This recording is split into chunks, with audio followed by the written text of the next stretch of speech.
The Nexus Arena floated in the void between galaxies, a massive structure built from crystallized dark matter and powered by the dreams of dying stars.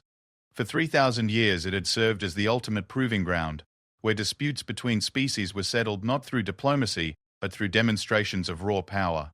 Today, representatives from across the known universe had gathered to witness what many believed would be humanity's final humiliation. Captain Sarah Chen stood in the center of the arena, her simple Earth-made uniform a stark contrast to the elaborate armor and energy fields that protected the other competitors. Around her, beings of immense power and ancient lineage prepared for what they assumed would be a quick demonstration. The Vorthak delegation, with their crystalline exoskeletons that could withstand planetary bombardment, whispered among themselves in harmonic frequencies that made the arena's walls resonate. The ethereal collective, beings of pure energy barely contained within humanoid forms, flickered with barely restrained power that made the air itself crackle with potential. But all eyes were on Master Kethvar of the Dominion, the undisputed champion of the arena for the past 2 centuries. Standing 12 feet tall, his forearms each as thick as tree trunks, he was a being whose very presence seemed to bend reality around him. His species, the Thekra, had conquered 17 galaxies through sheer physical dominance. Their warriors could crush starships with their bare hands, and had been known to survive in the vacuum of space for decades. Kethvar himself was legend even among his people, a master of the infinite staff, a weapon forged from the core of a collapsed universe. The staff itself was a thing of terrible beauty, nearly 20 feet long and humming with contained destruction. It was said that a single strike could split continents, and that its wielder could channel the fundamental forces of creation through its crystalline length. Ancient scripts covered its surface, glowing with power that had been accumulated over millennia of conquest. When Kethvar held it aloft, space around the weapon seemed to warp and twist, as if reality itself was uncertain in its presence. Sarah had been chosen not because humanity believed she could win, but because someone had to represent Earth in this cosmic trial. The charges against humanity were severe. Accusations of unprecedented aggression, expansion beyond their assigned boundaries, and most damning of all, the sin of treating other sapient species as equals rather than knowing their place in the galactic hierarchy. The Galactic Council had decided that humanity needed to be reminded of their position in the universal order. A public demonstration of human fragility would serve as both punishment and warning to any other upstart species that might harbor similar delusions of equality. What the Council didn't understand, what none of the assembled aliens could comprehend, was the fundamental nature of human defiance. They saw Sarah's calm stance and interpreted it as resignation or perhaps simple ignorance of what was about to happen. They observed her lack of visible weapons or energy shields and assumed it was primitive foolishness. The betting pools that had formed among the spectators were not about whether she would lose, but about how quickly her defeat would come and how spectacular her destruction would be. Ambassador Zereth of the Trade Federation, a being whose serpentine body could regenerate from a single cell, had wagered that the human would last exactly 1.7 seconds. The Quantum Syndicate's representative, existing simultaneously in 17 dimensions, had calculated 0.3 seconds as the maximum possible survival time. Even humanity's few allies in the galaxy, species that had benefited from human aid and protection, had quietly placed bets on defeats measured in fractions of heartbeats. The arena's master of ceremonies, an ancient being known only as the Voice, began the formal proceedings with words that had been spoken before countless executions disguised as trials. Its form shifted constantly, sometimes appearing as a pillar of light, other times as a geometric impossibility that hurt to look at directly. When it spoke, the words appeared directly in the minds of all present, transcending language and species. Before the assembled powers of the galaxy, we gather to witness judgment upon the species known as humanity. The charges are expansion beyond authorized boundaries, failure to observe proper species hierarchy, and the criminal act of treating lessers as equals.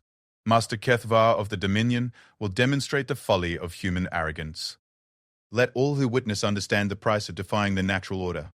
The words echoed through dimensions, carried by forces that predated most of the civilizations present. In response, energy fields began to shimmer around the arena as beings prepared to shield themselves from the expected destruction. The Vorthak delegation activated personal barrier generators. The ethereal collective condensed their forms to minimize exposure to whatever devastation was about to unfold. Even the supposedly neutral observers from the archive worlds, beings dedicated to recording galactic history, retreated behind temporal shields that would protect them from being erased from existence by the anticipated display of power. Sarah felt none of this cosmic weight, heard none of the whispered predictions of her doom. Instead, she stood in the center of the arena and thought about her grandmother's garden back on Earth. She remembered being 7 years old, watching her grandmother work with plants that seemed impossible. Flowers that bloomed in winter. Vegetables that grew in soil that should have been too poor to support life. When Sarah had asked how she did it, her grandmother had smiled and said something that Sarah carried with her through academy training, through first contact protocols, through diplomatic missions to species that viewed humans as barely evolved primitives.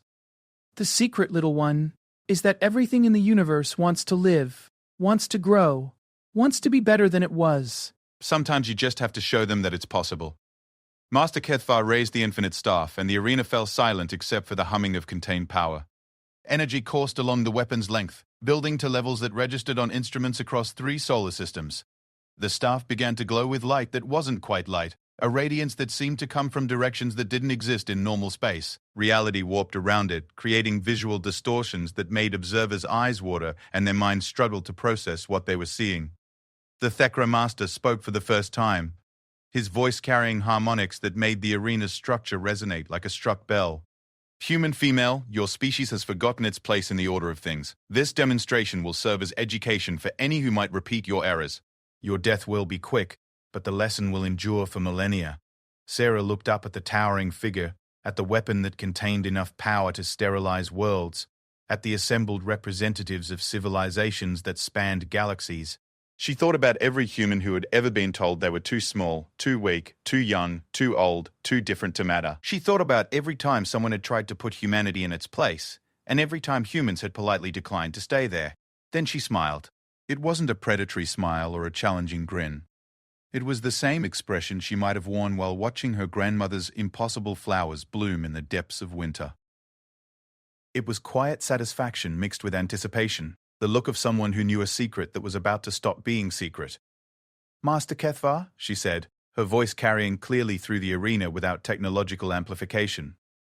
"I appreciate the demonstration offer, but I think there might be some confusion about who's teaching whom today." The great weapon descended with the force of collapsed stars, moving so fast that light itself seemed sluggish by comparison.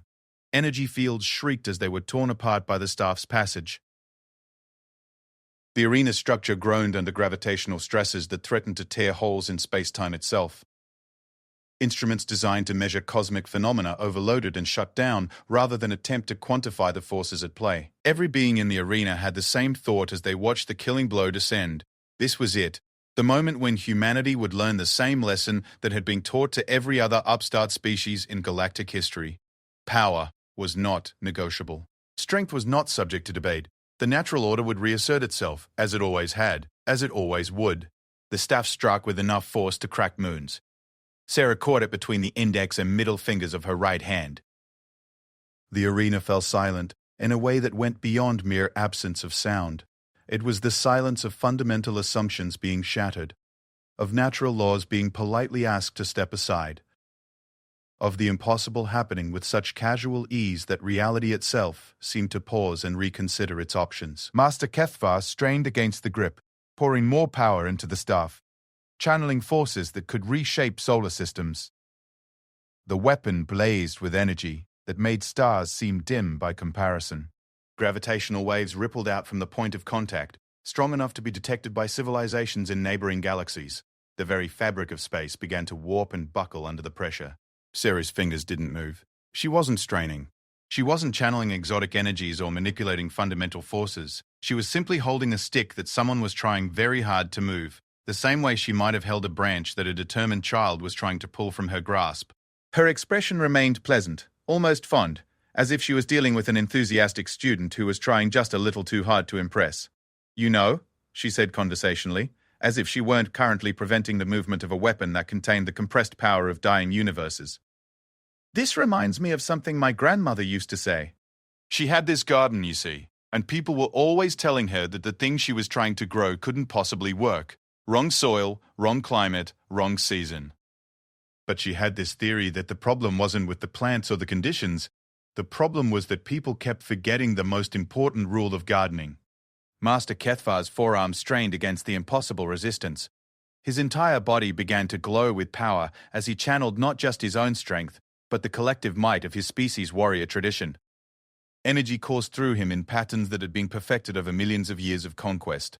His form grew larger, more imposing, until he resembled less a being than a force of nature given shape and purpose. Still, the staff did not move. "The rule," Sarah continued, her voice carrying clearly over the cosmic storm of energy that was building around them, "is that you can't force something to grow by pushing it down. You can try, and maybe it works for a while. But eventually, the thing that wants to grow will find a way. Life, consciousness, hope. They're stubborn like that. They keep trying even when everything says they shouldn't." The assembled aliens watched in a silence that had progressed beyond shock into something approaching existential crisis. The instruments they had trusted to measure power were providing readings that made no sense. The theoretical frameworks they had used to understand the universe were collapsing under the weight of observations that shouldn't have been possible. Some of the younger beings began to exhibit signs of psychological distress as their fundamental understanding of reality underwent rapid and violent restructuring. Ambassador Zereth's regenerative systems went into overdrive, trying to repair damage that wasn't physical but conceptual, the harm caused by witnessing something that contradicted every assumption about how the universe worked. The Quantum Syndicate's representative began flickering between dimensions so rapidly that it appeared as a rapidly strobing light, its consciousness unable to settle on a single reality that could accommodate what it was seeing. Even the voice, ancient beyond measure and witness to the rise and fall of cosmic empires, seemed diminished by confusion. Its form, usually stable in its instability, began to cycle through shapes so rapidly that it appeared as little more than a blur of possibility.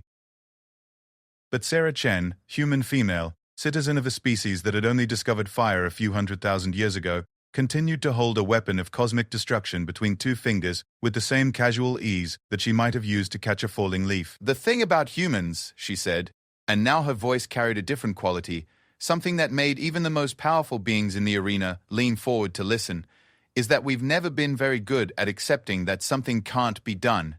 We hear impossible, and we think challenge accepted. We see something that everyone says is beyond us, and we get curious about what would happen if we tried anyway." Master Kethvar spoke, but his words came out strained, filtered through the massive energies he was channeling in his attempt to complete the strike. "This is not possible. The power differential is absolute. No being can resist the infinite staff when properly wielded." Sarah nodded thoughtfully, as if she were considering his point in an academic discussion rather than a trial by combat. "You know, you're absolutely right.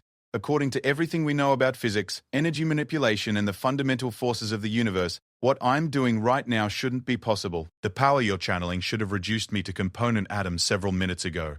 She paused, tilting her head slightly as if listening to something only she could hear. "But here's the thing about humans that I think the galaxy hasn't quite figured out yet. We don't just break rules because we're stubborn or ignorant, though we are both of those things sometimes. We break rules because we've learned that most of what everyone calls impossible is really just nobody's figured out how yet." The arena's structure began to show signs of stress as the cosmic forces being generated by Master Kethvar's efforts started to exceed the tolerance of materials that had been designed to withstand the collapse of galaxies. Cracks appeared in the crystallized dark matter walls, spreading in patterns that hurt to look at directly. The gravitational anchors that kept the arena stable in the void between galaxies began to emit warning harmonics that suggested imminent structural failure. Sarah noticed the building damage and frowned slightly, the expression of someone who had just realized that her demonstration was causing unintended side effects. "Master Kethvar," she said politely, "I think you might want to ease up a bit. You're starting to damage the arena, and I'd hate for anyone to get hurt because we were having a philosophical disagreement." The great warrior's response was to pour even more power into the staff, drawing on reserves that went beyond personal strength into the realm of species memory and collective will. The Thekra had never accepted defeat. Their entire civilization was built on the principle that sufficient application of force could overcome any obstacle. To admit that a human, could simply ignore that force was to question the foundation of everything they believed. But as the energy levels continued to climb and the staff remained perfectly motionless in Sarah's casual grip, something else began to happen. Other beings in the arena started to take notice not just of what Sarah was doing, but of how she was doing it. There was no visible energy field around her, no exotic technology providing assistance, no genetic modifications or cybernetic enhancements that might explain her impossible feat. She was, by every measurement available to the assembled civilizations, exactly what she appeared to be, An ordinary human being doing something that should have been completely beyond the capabilities of her species, and she was doing it with a smile that suggested she found the whole situation mildly amusing rather than world-shaking in its implications. In the viewing areas where the most powerful beings in the galaxy had gathered to witness humanity's humiliation, conversations began in whispers that quickly grew to urgent discussions. Emergency communications were opened to home worlds as representatives tried to report what they were seeing to leaders who would undoubtedly demand explanations that no one was prepared to give. The Vorthak delegation, masters of crystalline technology and manipulation of matter at the molecular level, ran frantic calculations trying to determine what force field or exotic material could provide the resistance Sarah was demonstrating. Every analysis returned the same impossible result.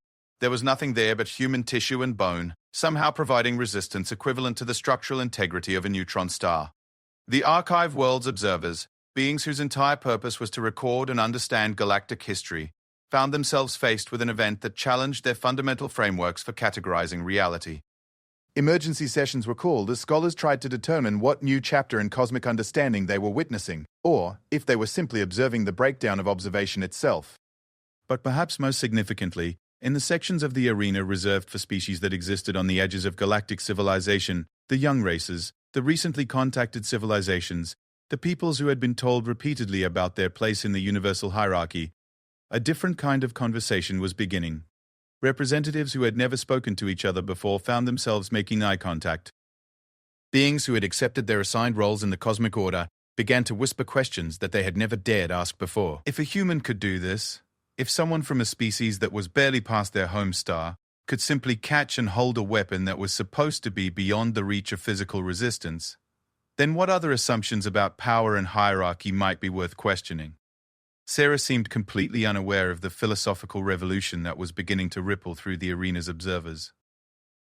She remained focused on Master Kethvar, watching with what appeared to be genuine concern as the warrior continued to strain against her immovable grip. "I can see this is really important to you," she said, her tone carrying the kind of gentle understanding that a teacher might use with a student who is struggling with a difficult concept. "And I want you to know that I respect the effort you're putting in. But I think we might be approaching this problem from the wrong angle. Instead of trying to prove who's stronger, maybe we should talk about why strength matters in the first place." The words hung in the arena like a challenge that none of the assembled beings quite knew how to interpret.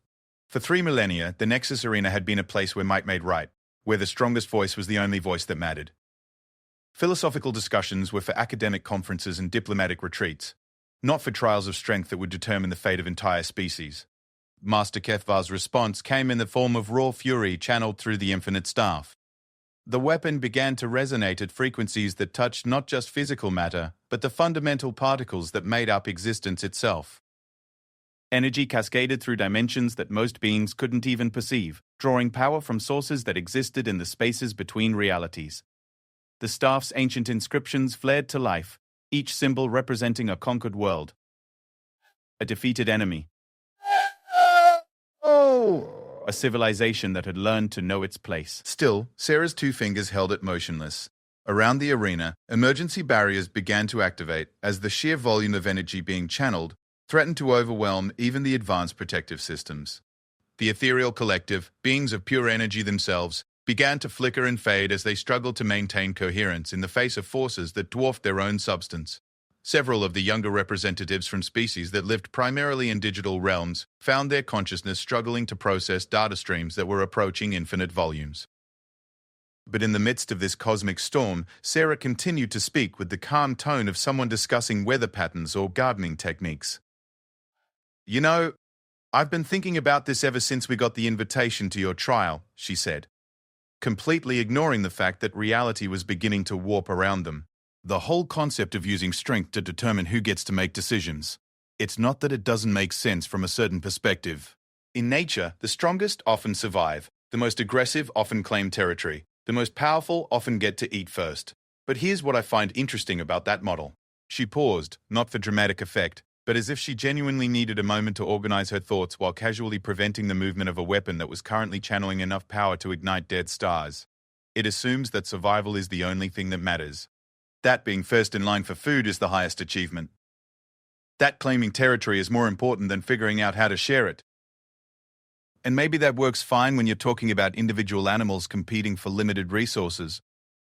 But when you scale it up to civilizations, to species, to galactic communities, well, that's when things get interesting. Ambassador Zareth found himself leaning forward despite every instinct telling him to retreat from the expanding field of destruction. There was something in the human's tone, a quality of genuine curiosity rather than confrontation, that made her words seem like an invitation to consider new possibilities rather than a challenge to existing ones. The Vorthak delegation, masters of harmonic communication, began to detect underlying patterns in Sarah's speech that their technology couldn't quite categorize. It wasn't the rhythm of combat preparation, or the cadence of pre-victory boasting that they were familiar with from previous arena demonstrations. Instead, her words seemed to carry frequencies that resonated with something deeper, something that their crystalline nature recognized but couldn't quite identify.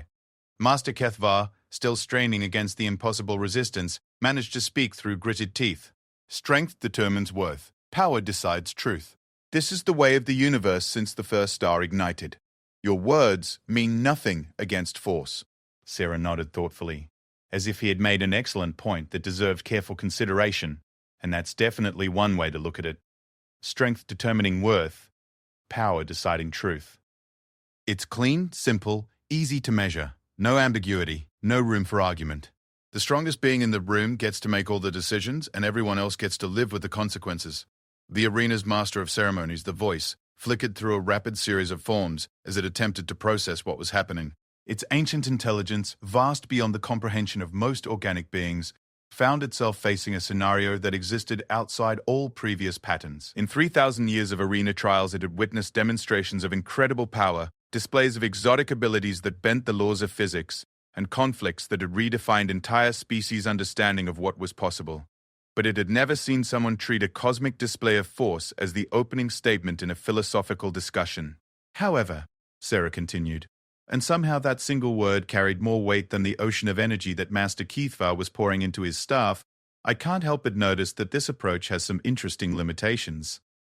For instance, it assumes that the person with the most power is also the person with the best ideas about how to use that power. And in my experience, those two things don't always overlap as much as you might expect.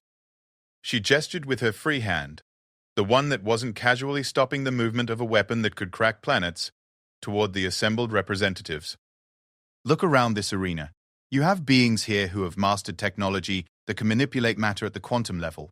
Species that have learned to exist in multiple dimensions simultaneously. Civilizations that have figured out how to harness the energy of black holes. And yet the system you've all agreed to use for making important decisions is, whoever hits hardest gets to choose for everyone. The implications of her words began to ripple through the assembled beings like a wave propagating through water. Species that had spent millennia accepting their position in the galactic hierarchy because they weren't physically powerful enough to challenge it began to consider what their unique capabilities might be worth if strength wasn't the only currency that mattered. The Quantum Syndicate's representatives, still flickering between dimensions, managed to stabilize long enough to broadcast a single thought that reached every mind in the arena. What if the question isn't who is strongest, but who understands most? The message sent shockwaves through civilizations that had built their entire social structures on the principle of might making right. Emergency communications burst across the galaxy as leaders who had never questioned the fundamental nature of power suddenly found themselves faced with the possibility that their assumptions might be incomplete. Master Kethvar's response was to draw even deeper on the Infinite Staff's power, pulling energy not just from his own reserves, but from the collective might of his entire species. The weapon began to glow with light that existed beyond the visible spectrum, radiating across frequencies that could only be perceived by beings who had transcended physical existence. The very atoms in the arena began to vibrate at resonant frequencies, threatening to tear apart the molecular bonds that held matter together. Sarah watched this display with what appeared to be genuine interest rather than concern. "That's really impressive," she said, and there was no sarcasm in her tone, only honest appreciation for the technical achievement she was witnessing. "I can feel the power you're channeling from here. It's like standing next to a star that's decided to compress all its fusion energy into a single point. The engineering required to contain and direct that much force must be incredible." Her words seemed to catch Master Kethvar off guard. In 3 centuries of arena combat, no opponent had ever paused to appreciate the technical aspects of his attacks. They were usually too busy being reduced to component particles to offer commentary on the process. "But here's what I find curious," Sarah continued. "All that power, all that energy, all that force, and it still can't move past these two fingers, which suggests to me that maybe we're thinking about this problem wrong. Maybe the issue isn't that I'm somehow stronger than you are. Maybe the issue is that strength isn't actually the right tool for this particular job. She looked up at the towering warrior with an expression that was almost fond. It's like my grandmother in her garden. People would tell her she couldn't grow tropical flowers in a temperate climate, and they were right from a certain perspective. If you just look at temperature ranges and soil conditions and precipitation levels, those flowers shouldn't have been able to survive. But my grandmother figured out that the problem wasn't that the flowers were too weak. The problem was that everyone was trying to solve the wrong equation. The arena fell quiet except for the cosmic humming of the infinite staff and the increasingly urgent warnings from structural monitoring systems. Beings who had come to witness a demonstration of human weakness found themselves instead listening to what sounded suspiciously like a lecture on alternative approaches to problem solving. The Archive World's observers were frantically documenting every word, recognizing that they were witnessing something that would reshape galactic thinking for millennia to come. Emergency academic conferences were being convened across 17 different species' home worlds, as scholars tried to process the implications of what they were hearing. Instead of trying to make the flowers tough enough to survive conditions they weren't designed for, Sarah said, she changed the conditions, created microclimates, adjusted soil composition, found ways to provide exactly what each plant needed to thrive. She didn't try to force them to be stronger. She got curious about what would help them be more themselves. Master Kethvar's forearms trembled with the effort of maintaining his attack against the immovable resistance. Sweat began to form on his crystalline skin, an unprecedented display of physical strain from a being who was supposed to be beyond the limitations of ordinary biology. "Your point, human?" he managed to say through the storm of energy he was generating. Sarah smiled, and for the first time since the trial began, her expression carried a hint of something that might have been satisfaction. "My point is that you've been trying to solve this problem with the wrong tool. You keep applying more and more force, expecting that eventually you'll find the amount that's enough to overcome my resistance. But what if resistance isn't actually what's happening here?" She rotated her wrist slightly, adjusting her grip on the staff without moving it from its position. The casual ease of the gesture, performed while containing forces that should have been absolutely irresistible, sent another wave of shock through the assembled beings.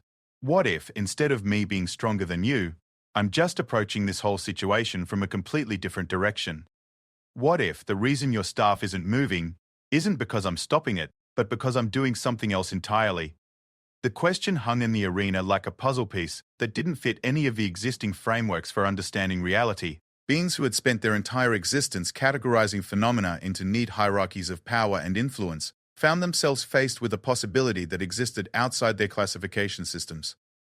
Ambassador Zereth, his serpentine consciousness capable of processing multiple probability streams simultaneously, began running calculations on scenarios that had never occurred to him before. What if strength and resistance weren't the only variables in the equation? What if there were other forces at work that his species' understanding of physics simply hadn't accounted for? The ethereal collective, masters of energy manipulation, found themselves studying Sarah's posture with new attention.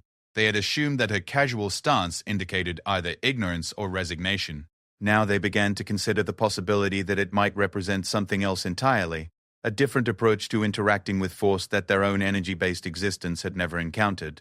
"You speak in riddles," Master Kethvar said, but there was less certainty in his voice now. The absolute confidence that had carried him through 2 centuries of arena victories was beginning to show cracks under the weight of an encounter that refused to follow any of the established patterns. "Not riddles," Sarah replied. "Just questions that don't have easy answers, like this one. What happens when an immovable object meets an irresistible force? Most people assume it's a paradox, that the situation can't exist because one of the premises must be false. Either the object isn't really immovable, or the force isn't really irresistible. But what if both things can be true at the same time? What if the problem isn't with the situation, but with our assumptions about how forces and objects are supposed to interact?" She looked around the arena, making eye contact with beings who had never expected to be addressed directly by someone who was supposed to be on trial for her life. What if instead of trying to determine which one wins, we got curious about what they might create together? The implications of her words began to cascade through the assembled civilizations like dominoes falling in patterns that no one had predicted. Species that had spent millennia locked in cycles of conquest and submission began to consider what might be possible if they approached their differences as opportunities for collaboration rather than competitions for dominance. But even as philosophical revolution began to ripple through the galaxy's power structures, the immediate situation in the arena remained unchanged. Master Kethvar continued to strain against Sara's immovable grip, pouring more and more energy into an attack that should have ended the trial in the first moments. The infinite staff blazed with power that registered as gravitational anomalies on instruments thousands of light years away. And Sarah Chen, human female, representative of a species that most of the galaxy still considered barely worthy of notice, continued to hold that cosmic force motionless between two fingers, while discussing philosophy, as if she were having tea with friends. "The thing is," she said, and her voice carried a new quality now, something that made even the most ancient beings in the arena pause their emergency communications to listen. "I think you've all been asking the wrong questions about humanity. You look at us and you see a young species barely past our home star, obviously primitive compared to civilizations that have been exploring the galaxy for millions of years. And from a certain perspective, you're absolutely right. We are young, we are inexperienced. We make mistakes that more advanced species learned to avoid eons ago." Master Kethvar's energy output reached levels that began to affect the arena's position in space-time. The structure began to drift slightly between dimensions, as the forces he was generating created ripples in the fundamental fabric of reality. "But here's what I think you've missed," Sarah continued, completely unaffected by the cosmic distortions occurring around her. "You've been measuring us against your own achievements, using your own definitions of advancement and sophistication. And by those standards, we probably do look pretty primitive. But what if those standards aren't the only way to evaluate a species? What if the things that make us seem backward by your measures are actually the things that make us dangerous by measures you haven't considered yet?" The word dangerous echoed through the arena with implications that no one was quite prepared to process. It wasn't delivered as a threat or a boast, but as a simple observation about the nature of reality, the same tone someone might use to mention that water flows downhill, or that stars eventually burn out. But coming from someone who was casually preventing the movement of a weapon that contained the power of collapsed universes, it carried weight that made civilizations across the galaxy suddenly reassess their assumptions about the primitive species from the third planet of an unremarkable star. In the viewing areas, emergency sessions were called, as representatives tried to contact their homeworlds with questions that had never seemed relevant before. What did they actually know about human capabilities? What assumptions had they made about Earth-based technology and biology? What other surprises might a species carry when they approached familiar problems from completely unfamiliar angles? And in the center of the arena, Sarah Chen continued to smile as if she were discussing something as ordinary as the weather, while everything the galaxy thought it knew about power, strength, and the natural order of things began to crack apart like ice in spring sun. The moment when everything changed didn't announce itself with fanfare or cosmic thunder. Instead, it came quietly, marked only by Sarah Chen releasing her grip on the infinite staff and taking a single step backward. Master Kethvar, who had been straining against impossible resistance for what felt like eons, suddenly found his weapon free to move. The accumulated energy that he had been pouring into the staff, forces equivalent to the birth and death of star systems, had nowhere to go but forward. The weapon descended with velocity that bent light around its passage, carrying enough destructive potential to carve through the heart of planets. It struck the arena floor where Sarah had been standing, with an impact that registered as a seismic event across 3 galaxies. The explosion that followed redefined every spectator's understanding of what destruction could look like. Energy fountained upward in patterns that hurt to observe directly, tearing holes in reality that offered glimpses into dimensions where the laws of physics operated according to completely different principles. The crystallized dark matter that formed the arena structure began to sublimate into component particles, only to be reconstituted nanoseconds later by emergency repair systems that had never been designed to handle this level of devastation. When the light faded and the gravitational waves stopped reshaping local space-time, a crater stretched across half the arena floor. Its edges glowed with heat that approached absolute temperatures, and exotic particles continued to fizz in and out of existence around its rim. By any reasonable measure, nothing biological could have survived within 1,000 kilometers of the impact zone. Which was why the sight of Sarah Chen standing calmly on the crater's edge, completely unharmed and apparently unbothered by the cosmic catastrophe that had just occurred, sent shockwaves through the assembled civilizations that would take decades to fully process. She wasn't protected by energy shields. She wasn't wearing power armor or utilizing exotic technology. She hadn't teleported or phased between dimensions or employed any of the 1,000 defensive techniques that advanced species had developed to survive in a hostile universe. She had simply moved out of the way at exactly the right moment with exactly the right timing, the way someone might step aside to avoid a puddle on a rainy day.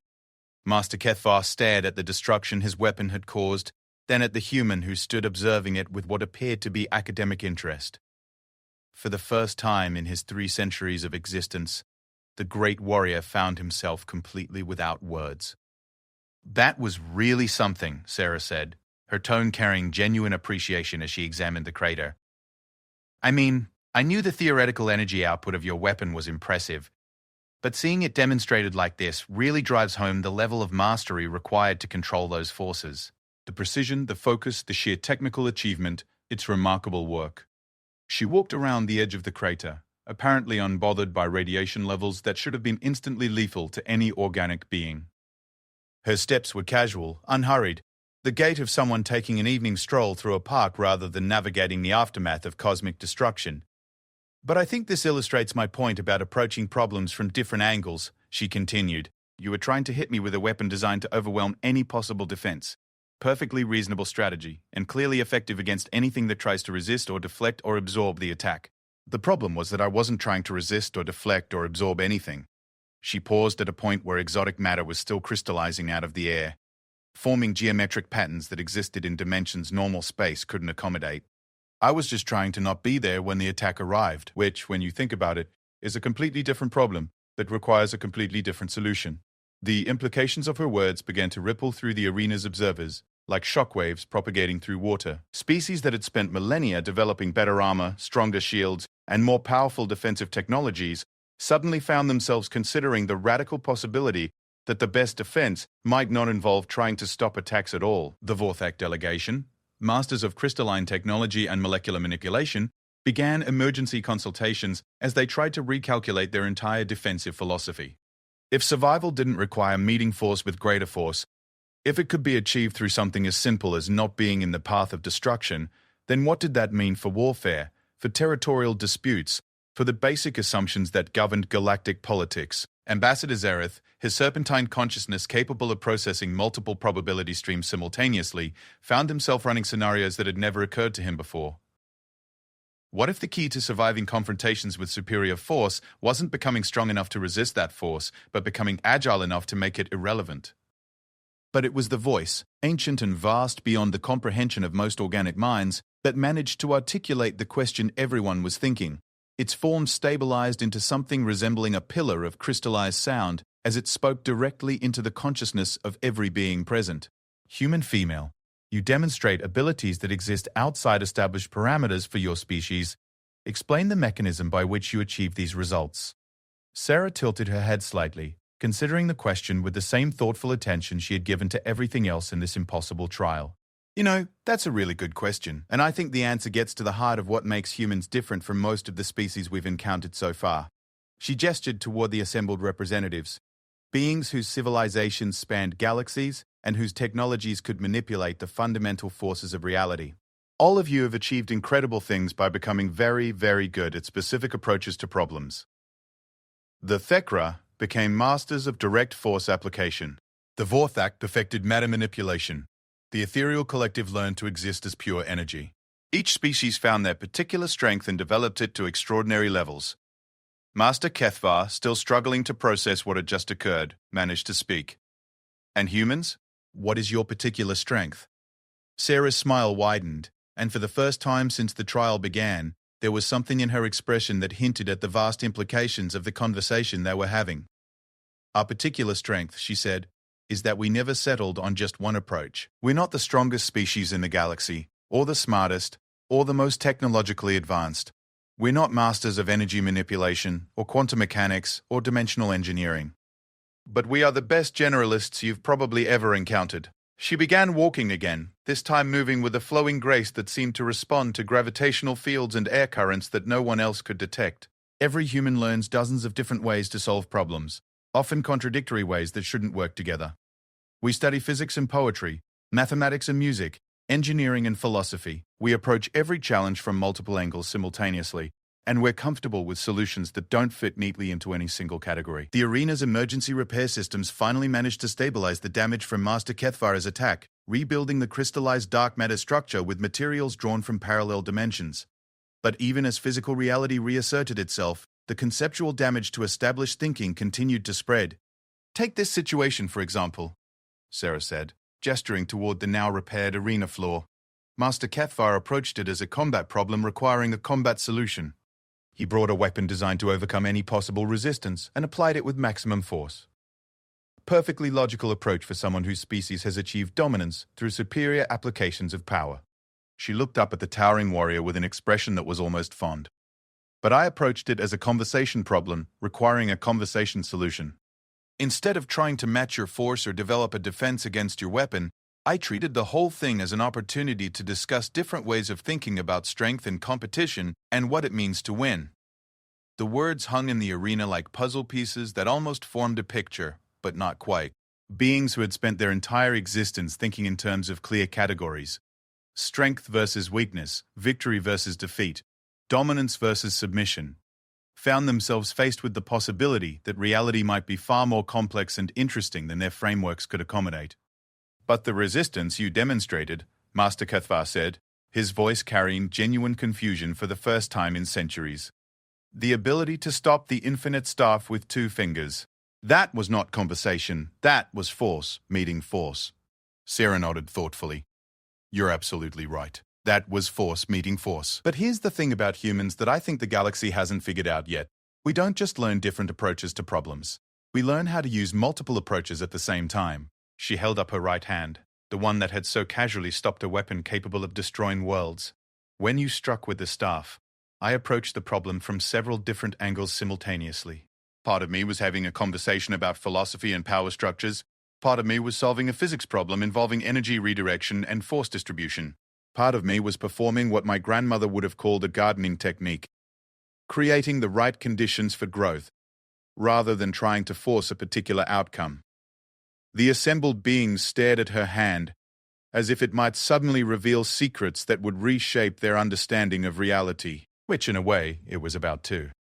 But the biggest part, Sarah continued, was treating the whole situation as a puzzle that needed to be solved rather than a conflict that needed to be won. And the solution I came up with was pretty simple once I stopped thinking about it as a contest of strength. She wiggled her fingers, and somehow the simple gesture carried more weight than all the cosmic forces that had been unleashed in the arena. I didn't stop your staff by being stronger than you. I stopped it by being exactly as strong as I needed to be, in exactly the right place, at exactly the right time, while doing several other things simultaneously. It's like, have you ever tried to catch a soap bubble without breaking it? The question was so unexpected, so far removed from cosmic warfare and galactic politics, that several of the assembled beings actually leaned forward to hear the answer. You can't do it by being stronger than the bubble, Sarah explained. You can't force it to stay intact or use superior technology to capture it. You have to understand exactly how fragile it is, exactly how much pressure it can handle, exactly how to move your hand so that you support it without crushing it. You have to match your strength to what the situation requires, not demonstrate the maximum strength you're capable of. She looked around the arena, making eye contact with beings who represented the pinnacle of their species' evolution. That's what I did with your staff. I didn't try to be stronger than it. I tried to be exactly strong enough to hold it in place while we had our conversation. The difference is subtle, but it changes everything about how you approach the problem. Master Kethvar struggled to process this explanation, his warrior's training unable to categorize an approach that seemed to exist outside all established frameworks for understanding conflict. But the energy levels, he said, the force required to stop the infinite staff. No biological being should be capable of generating that kind of resistance. You're absolutely right, Sarah agreed cheerfully. No biological being should be capable of generating that kind of resistance, which is why I didn't generate any resistance at all. The silence that followed this statement was different from the previous silences in the arena. This wasn't shock or confusion or disbelief. This was the silence of minds trying to grasp a concept that existed just beyond the edge of comprehension. I redirected the force into the arena's structural matrix, Sarah explained, as casually as she might have discussed redirecting water flow in a garden irrigation system. The same way you might redirect a river by changing the shape of its banks rather than trying to stop the water itself. The staff was generating incredible amounts of energy, but energy follows paths of least resistance, just like everything else in the universe. I just made sure that the path of least resistance led through the arena's foundation and into the dimensional anchors rather than through me. She gestured toward the floor beneath their feet, and for the first time the assembled beings noticed faint patterns in the crystallized dark matter structure, channels and pathways that seemed to pulse with residual energy. The arena was designed to absorb and dissipate massive amounts of force to protect spectators during demonstrations. I just gave it a more direct path to do what it was already designed to do.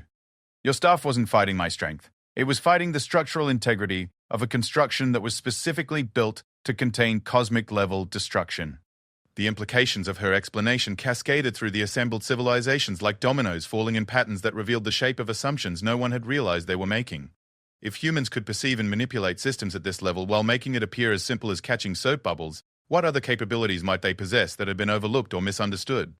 But Sarah wasn't finished with her demonstration.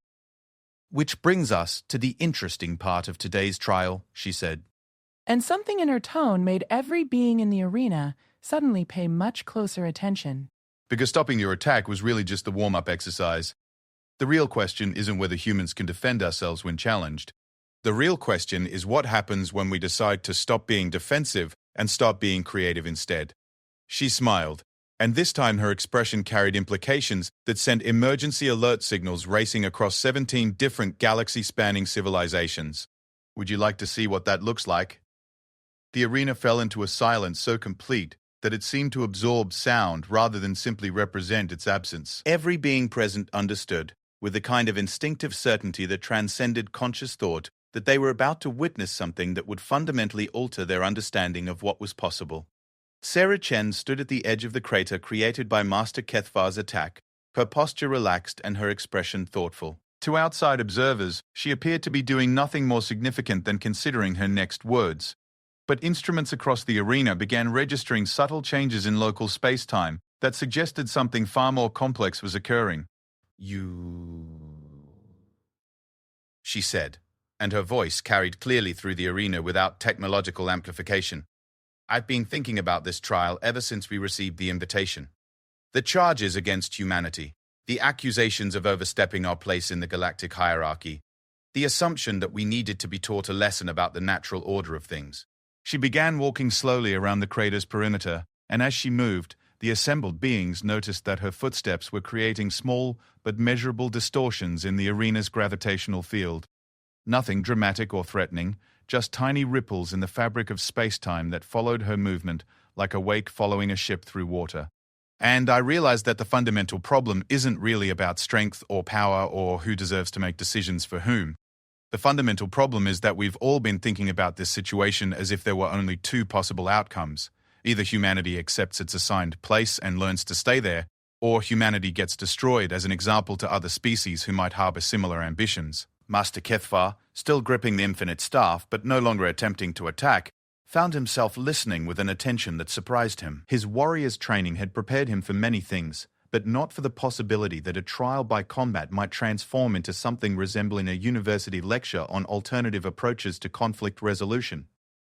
But what if those aren't the only options? Sarah continued. What if we're approaching this whole situation from a perspective that's too limited to contain all the possible solutions? She stopped walking and turned to face the assembled representatives. And for the first time since the trial began, there was something in her expression that hinted at the vast depths of calculation occurring behind her casual demeanor. Let me ask you all a question, she said. How many of your civilizations have ever encountered a species that got stronger when faced with impossible challenges? The question hung in the arena like a mathematical equation that didn't quite balance. Beings who had witnessed the rise and fall of cosmic empires, who had catalogued the evolutionary patterns of thousands of species across millions of years, found themselves struggling to formulate an answer. Ambassador Zereth, his consciousness capable of processing multiple probability streams, was the first to respond. All species become more resilient when challenged within their adaptive parameters. But no species becomes stronger when faced with truly impossible challenges. Such encounters result in extinction or subjugation, not enhancement. Sarah nodded thoughtfully. That's exactly what I expected you to say. And from the perspective of every species represented in this arena, it's absolutely correct. When faced with challenges that exceed their capabilities, civilizations either find ways to avoid the challenge, develop technologies to meet it, or cease to exist. Perfectly logical, evolutionarily sound, statistically verified across galactic history. She gestured toward the crater where Master Kethvar's attack had demonstrated forces that should have been absolutely impossible to survive. But humans have this weird quirk that I don't think the galaxy has encountered before. When we're told something is impossible, when we're faced with challenges that should by all rights destroy us, we don't just adapt to survive them, we find ways to make those challenges make us better at things we weren't even trying to improve. The implications of her words began to ripple through the assembled civilizations, but before anyone could fully process them, Sarah continued, with a demonstration that would redefine everyone's understanding of what better could mean. She held out her right hand, palm up, and something began to form in the space above it. At first, it appeared to be nothing more than a small distortion in the air, a barely visible ripple that might have been a trick of lighting. But as the assembled beings watched, the distortion began to take shape, solidifying into something that made their instruments scream warnings while their minds struggled to categorize what they were observing. It was, by any conventional definition, impossible. Sarah was creating matter from nothing, pulling energy from sources that didn't exist, manipulating forces that had no names in any known language. But she wasn't doing it the way advanced civilizations had learned to manipulate reality through technology or evolved abilities. She was doing it the way someone might fold paper into origami, with casual precision and an understanding of underlying patterns that seemed to exist more as art than science. The object taking shape in her hand defied description in any language designed for beings who existed in normal three-dimensional space. It appeared to be a flower, but a flower that existed in multiple dimensions simultaneously. Its petals shifted through colors that had no names, and its geometry followed mathematical principles that made advanced beings feel dizzy when they tried to observe it directly. This is what I mean about humans getting stronger when faced with impossible challenges, Sarah said, as casually as if she were discussing a particularly interesting cloud formation. 5 minutes ago, I couldn't do this. The knowledge, the understanding, the ability to manipulate reality at this level, none of it existed in my consciousness or my species' collective understanding. The flower continued to evolve, its impossible petals unfolding to reveal structures that seemed to contain entire universes while remaining small enough to fit in a human palm. But when Master Kethvar demonstrated the level of force manipulation that his species had achieved, when I felt the cosmic energies channeled through the infinite staff, when I experienced firsthand what mastery of fundamental forces could accomplish. She paused, and her smile carried implications that sent shockwaves across galactic civilization. I learned. The word learned echoed through the arena with weight that made reality itself seem to pause and reconsider its options. Not discovered, or was taught, or gradually developed understanding of. Learned. As in, encountered something new, and immediately integrated it into her existing knowledge base with a speed and completeness that should have been impossible. Master Kethvar stared at the impossible flower, then at the human who was creating it, without any visible technology or apparent effort. You studied my technique during our combat, he said, and there was something approaching wonder in his voice. You analyzed the energy patterns, the force manipulation principles, the dimensional interactions, all while we fought. Not just studied, Sarah corrected gently. I incorporated them. Humans don't just learn about things, Master Kethvar. We learn from things. We take what works from every source we encounter and find ways to combine it with everything else we've learned to create something that's uniquely suited to our particular needs and circumstances. She gestured toward the assembled representatives with her free hand, while the impossible flower continued to bloom in her other palm. Every species here has achieved mastery in their particular area of expertise, but you've also, necessarily, specialized. You've become incredibly good at one approach to manipulating reality, often at the expense of flexibility in other areas. The Vorthak delegation, masters of matter manipulation, found themselves studying the flower with senses that couldn't quite categorize what they were observing. The harmonics it generated existed in frequency ranges they had never encountered. The mathematical principles governing its structure followed patterns that their crystalline consciousness couldn't pass. Humans never specialized, Sarah continued. We couldn't. We were too busy trying to survive on a planet that was actively trying to kill us in dozens of different ways simultaneously.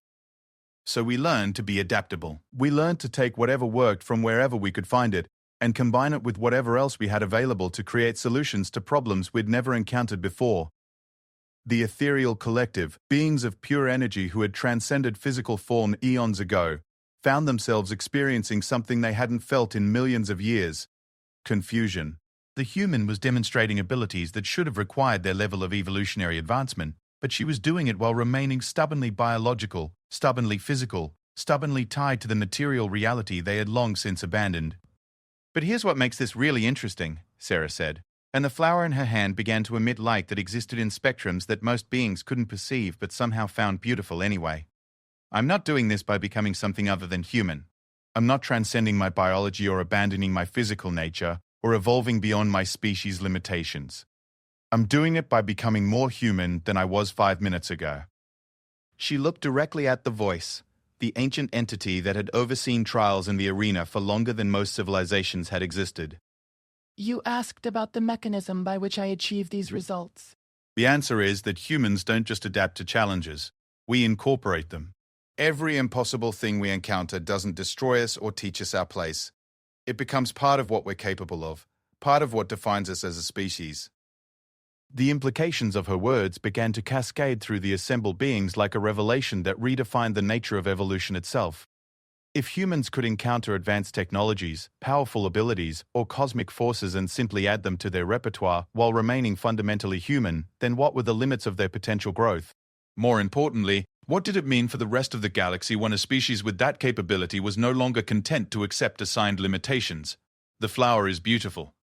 The voice finally managed to say, its ancient consciousness struggling to process observations that challenged fundamental assumptions about the nature of reality. "But what is its purpose?" Sarah's smile widened, and for the first time since the trial began, there was something in her expression that might have been mischief. "I'm glad you asked," she said, "because this brings us to the really interesting part of today's demonstration. You see, everything I've shown you so far, stopping the infinite staff, redirecting cosmic forces, creating matter from possibility, all of that was essentially defensive. Reactions to challenges that were presented to me." She held the impossible flower up to the light, and its petals began to unfold in patterns that revealed new dimensions of beauty with each layer that became visible. But humans aren't really a defensive species. We're explorers, we're builders. We're creatures who see something that doesn't exist yet and ask ourselves, what would it take to make that real? And once we've learned to defend ourselves against cosmic-level forces, well, she paused, and the pause carried more weight than any weapon in the arena. We start wondering what we could build with those same forces if we applied them creatively instead of defensively. The flower in her hand completed its impossible blooming, revealing at its center something that made every instrument in the arena register readings they had no framework for interpreting. It wasn't just a flower anymore. It was a demonstration, a proof of concept, a small-scale model of something that could change the fundamental nature of reality. "This flower," Sarah said, "represents a new approach to matter-energy manipulation that combines principles from every species represented in this arena. It incorporates Thekra force dynamics, Vorthak harmonic resonance, ethereal energy transcendence, and about 17 other techniques I've observed here today, all integrated through human pattern recognition and synthesis capabilities." She looked around the arena, making eye contact with beings who were beginning to understand that they weren't just witnessing a demonstration of human capabilities. They were witnessing the birth of an entirely new category of cosmic civilization. "But more than that," Sarah continued, "it represents what becomes possible when you stop thinking about strength as a tool for domination and start thinking about it as a medium for creation. When you stop asking, how can I force others to accept my will? And start asking, what could we build together if we combined all our different approaches to solving problems?"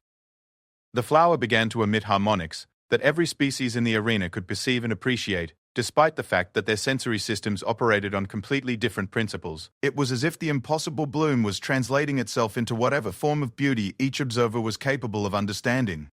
"So here's my proposal," Sarah said, and every being in the arena leaned forward to hear what the human who had just redefined the possible might suggest next. "Instead of conducting this trial to determine which species gets to dominate which other species, why don't we conduct an experiment to discover what we might be capable of when we work together?" The question hung in the arena like an invitation to reimagine the nature of galactic civilization itself. And in the silence that followed, beings who had spent millennia thinking in terms of hierarchy and competition began, for the first time, to consider what collaboration between cosmic civilizations might actually look like. The response to Sarah's proposal came not in words, but in the sudden cascade of emergency communications that burst across the galaxy as every civilization represented in the arena attempted to contact their homeworld simultaneously. The impossible flower in her hand continued to bloom, its harmonics now resonating through frequencies that reached beyond the arena itself, carrying its message of unprecedented possibility to monitoring stations across 17 different galactic sectors. But it was Master Kethvar who broke the silence, his four massive arms slowly lowering the infinite staff until its tip rested on the arena floor. The gesture was subtle, almost ceremonial, but every being present understood its significance. For the first time in 3 centuries of arena combat, the great warrior was setting down his weapon not in defeat, but in consideration of something more interesting than victory. "You speak of collaboration," he said, his voice carrying harmonics that registered as deep contemplation among his people. But the Thekara have achieved dominance through strength alone for millennia uncounted. Our entire civilization is built upon the principle that the strongest deserve to lead, that might makes right, that power is its own justification. What you propose would require us to abandon everything that defines us as a species. Sarah nodded thoughtfully, turning the impossible flower so that its light caught and refracted through the arena's crystallized structure. I understand why it might seem that way, and if I were asking you to abandon your strength, or pretend that your achievements in force manipulation weren't remarkable, then you'd be absolutely right. But that's not what I'm suggesting. She gestured toward the crater that still marked the arena floor, residual energies still sparking around its edges. What you demonstrated today, the precision, the control, the sheer mastery required to channel that level of cosmic force, that's not something to abandon. That's something to build with. The question isn't whether the Thekra should stop being strong. The question is what becomes possible when Thekra's strength is combined with other forms of excellence to create something that none of us could achieve alone. The flower in her hand pulsed with light that seemed to respond to her words, its impossible geometry shifting to reveal new patterns that incorporated elements recognizable to each species present. Structures that resonated with Vorthak harmonic principles, energy flows that followed ethereal transcendence patterns, force dynamics that clearly drew from Thekra mastery. Ambassador Zereth, his serpentine consciousness still processing probability streams that made no mathematical sense, finally found words for the question that was troubling him. But human female, what you demonstrate suggests capabilities that approach cosmic-scale manipulation of fundamental forces. If your species possesses such potential, why maintain the pretense of requesting collaboration? You could simply impose your will upon the galaxy as others have done before you. The question sent ripples of tension through the assembled beings. If humans could indeed learn and incorporate abilities from other species, with the speed and completeness that Sarah had demonstrated, then the balance of power in the galaxy wasn't just shifting, it was being completely redefined. The implications were staggering enough to trigger automatic warfare protocols among civilizations that had maintained peace for millions of years. But Sarah's response was a laugh that somehow managed to sound delighted rather than threatening. You know, that's exactly the kind of thinking that created this whole mess in the first place. The assumption that if someone has power, they must want to use it to control others. That if a species develops capabilities, their first instinct will be to establish dominance. She held the flower up to catch the arena's ambient light, and its petals reflected images of worlds, civilizations, and possibilities that existed beyond current reality. But here's what I think the galaxy has missed about humanity. We don't actually want to rule anyone else. Ruling people is exhausting work that keeps you from doing interesting things. We want to explore, to learn, to build, to discover what's possible when you combine different approaches to solving problems. The words carried implications that several civilizations found more unsettling than outright threats of conquest would have been. Beings who had spent eons calculating power balances and territorial advantages found themselves completely unprepared for the possibility of a species that might acquire cosmic-level capabilities and then use them for something other than establishing hierarchical control. The voice, its ancient consciousness stretching across dimensions that most beings couldn't perceive, finally managed to articulate the question that was disturbing even its vast understanding. If not dominance, then what do humans seek? What is the purpose of acquiring capabilities that exceed those of civilizations millions of years your senior? Sarah's expression softened into something that was almost fond. The same thing we've always sought. The same thing my grandmother was doing in her impossible garden back on Earth. We want to see what grows. She gestured toward the assembled representatives, beings whose civilizations had mastered technologies and abilities that defied conventional understanding of reality.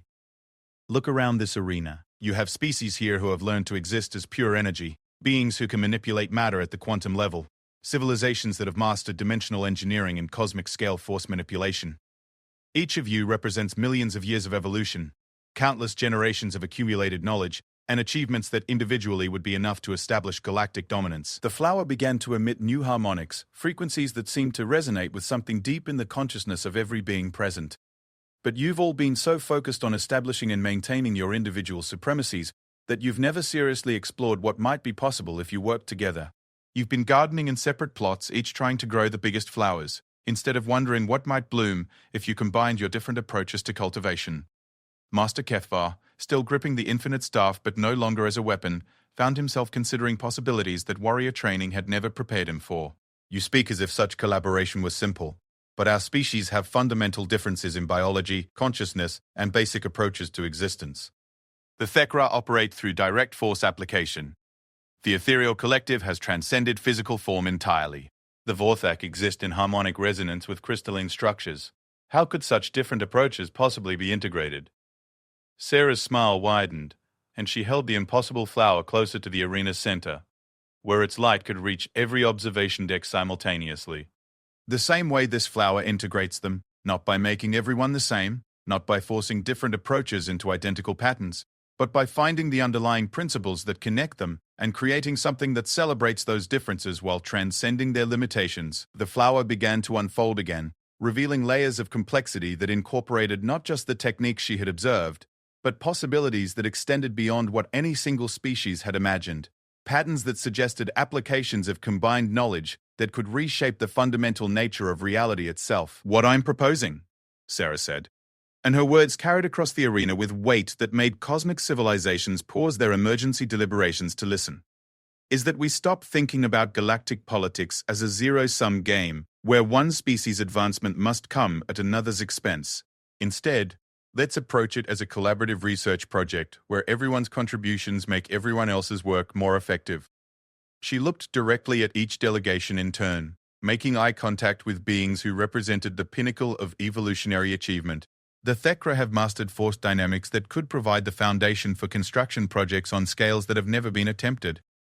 The Vorthak understand harmonic resonance principles that could revolutionize how we think about consciousness and communication. The ethereal collective has insights into energy transcendence that could solve resource limitations across the galaxy. The implications of her words began to propagate through the assembled civilizations like seeds taking root in fertile ground.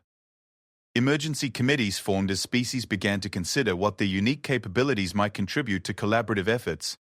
Diplomatic channels that hadn't been open in millennia suddenly came alive with tentative inquiries about theoretical research partnerships. But that's just the beginning, Sarah continued. Because every species here has probably encountered challenges that seemed impossible to solve with your particular approach. Problems that required capabilities you hadn't developed, perspectives you hadn't considered, or resources you couldn't access. What if, instead of each civilization struggling with those limitations independently, we created a galactic network where everyone's impossible problems could be addressed through combined expertise? The flower reached its final configuration, revealing at its center something that made every instrument in the arena register readings they had no context for interpreting. It wasn't just a demonstration of combined techniques anymore. It was a working model of what integrated civilizational capabilities might be able to achieve. The voice, its consciousness spanning eons of galactic history, found itself contemplating possibilities that had never occurred to its vast intelligence. You propose fundamental restructuring of cosmic civilization. The abandonment of territorial hierarchies and competitive resource acquisition in favor of collaborative knowledge development. The implications are, it paused, cycling through forms that represented different approaches to processing complex concepts, unprecedented. Which is exactly what makes it interesting, Sarah replied. Humans have this saying, the best time to plant a tree was 20 years ago. The second best time is now. We've spent the last few millennia establishing that everyone in the galaxy is capable of remarkable things when they focus their efforts on specific areas of expertise. Now we have the opportunity to discover what becomes possible when we stop competing with each other and start building with each other instead. She held the flower aloft, and its light began to expand, filling the arena with harmonics that somehow translated into concepts of beauty and possibility for every species present.